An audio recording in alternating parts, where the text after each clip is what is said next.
जय भीम मित्रांनो, नमो बुद्धाय. विश्वना आणि खानदेशना सगळा मित्र असले मी राहुल केदारकडून जय भीम नमो बुद्धाय. द बुद्धा अँड हिज धम्म, बुद्ध आणि त्याचा धम्म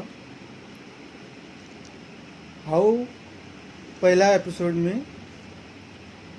सगळ्यांना पहिला एपिसोडमा सगळ्यांना स्वागत करस. हाऊ एपिसोडनी सुरुवात करताना पहिले म्हणा विश्वना आणि खानदेशना मित्र असले जय भीम नमो बुद्धाय. परिचयनी सुरुवात कराना पहिले डॉक्टर बाबासाहेब आंबेडकरांविषयी थोडंसं दोन शब्द तुम्हाला समोर ठेवस. द बुद्धा आणि हिज धम्म, बुद्ध आणि त्याचा धम्म हा ग्रंथ बाबासाहेब साहेबांनी लिखा. हा ग्रंथ लिखाले डॉक्टर बाबासाहेब आंबेडकरजीले 5.5 वर्ष लागणार होतात. डॉक्टर बाबासाहेब आंबेडकरने पाली भाषामा लिखेला त्रिपिटकवर खूप खोलवर अभ्यास करा.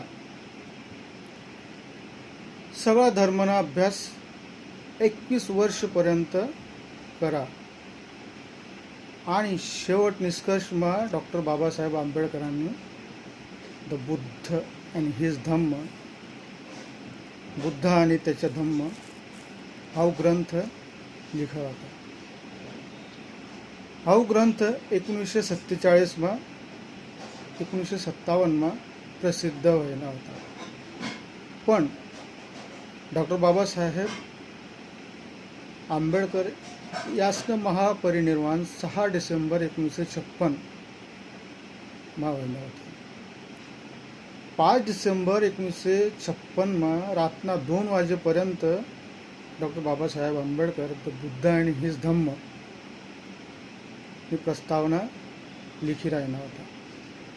म्हणजे शेवटपर्यंत बाबासाहेब जे बुद्ध आणि हिज धम्मना परिचय म्हणजे लिखता लिखता त्याच मला मृत्यू होणार. डॉक्टर बाबासाहेब आंबेडकरनं सगळ्यात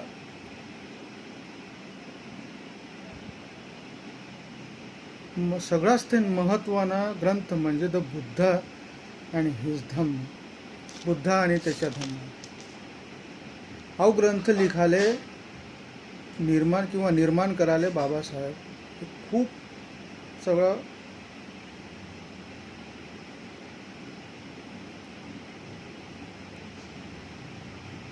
सगळा बुद्धिझम ग्रंथना अभ्यास करावा होता. आणि बाबासाहेबने बुद्ध आणि हिज धम्म, बुद्ध आणि त्याचा धम्म आपल्यासमोर लय होणार. बुद्ध आणि त्याचा धम्म,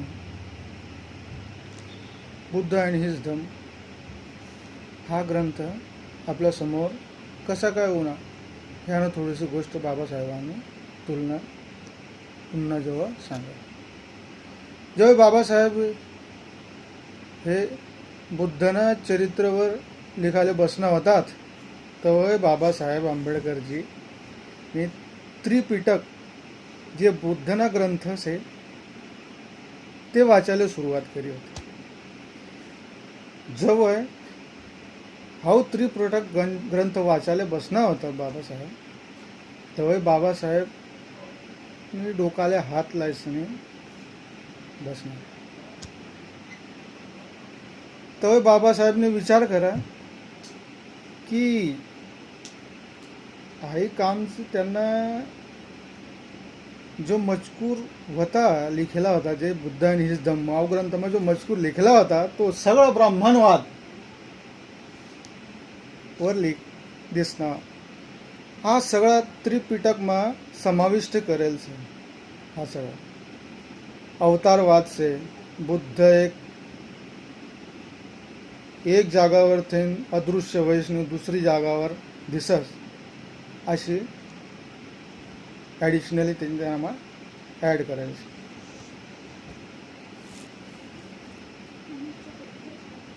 आपलं पुनर्जन्म जैसने आपले मायाले दीक्षा देणे असं या त्रिपिटक ग्रंथમાં लिखेल છે. કર્મકાંડમાં જે ત્રિપિટકમાં સમાવિષ્ટ કરેલ છે તે બાબા સાહેબને વાંચો आणि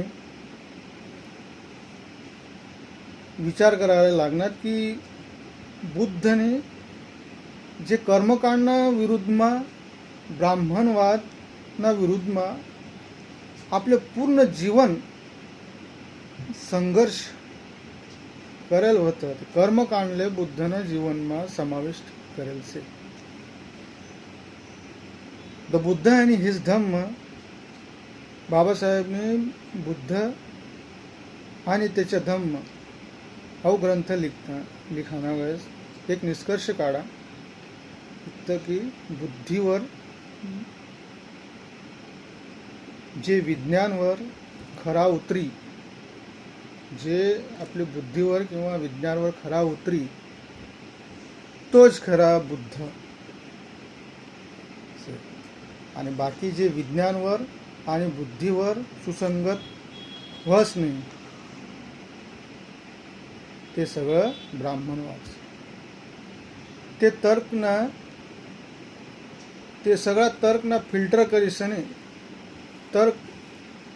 तर्कने ज्या गाळणीसारखं गाळीसनी बाबासाहेबने द बुद्ध आणि हिज धम्म, बुद्ध आणि त्याच्या धम्म आपले बाबासाहेब आंबेडकरजींनी आपले दिले. त्रिपिटकने जो अभ्यास करा होता बाबासाहेबने, त्रिपिटक म्हणजे त्रिपिटक पाली भाषाમાં त्रिपिटिका म्हणतात, इंग्लिशમાં 3 बास्केट्स, संस्कृतમાં त्रिपिटक. त्रिपिटक हा बौद्ध धर्मीय लोकांना प्रमुख महत्त्वाचा ग्रंथ आहे. इसवी सन पूर्ण 100 ते इसवी सन पूर्ण 500 या दरम्यान मौर्य राजवंशना काळात हा ग्रंथ निर्मिती होईल. त्रिपिटक हा ग्रंथ पाली भाषाમાં लिहिलेला एक ग्रंथ समूह म्हणून तो 3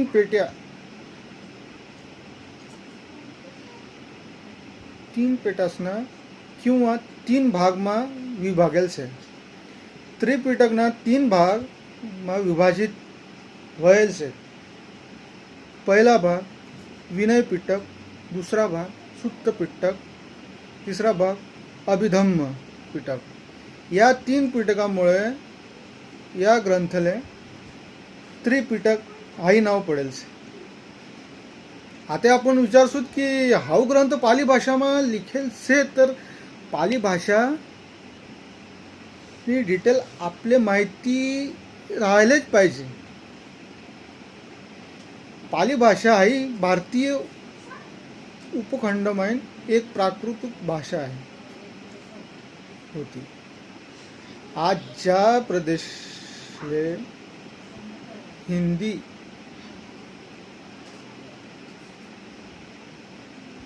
बोलली जास त्याच प्रदेशમાં बुद्धने लोकेसना भावમાં म्हणजे पाली भाषाમાં म्हणजे पाली भाषाમાં उपदेश करा होता. बौद्ध धर्म प्रमुख भाषा पाली हा धर्म त्रिपिटकवर इतर अनेक महत्त्वाचा ग्रंथ लिखाय गया. थेरवाद आणि पवित्र भाषा देखील पालीच. ह्या कारणास्तव सध्या 2500 वर्षानंतर भाषा बदलणे सुद्धा पाली भाषानं मोठ्या प्रमाणात अभ्यास व्हावा. पाली भाषा प्रदेश भारतीय उपखंड लोकसंख्या लुप्त भाषा व्हायची.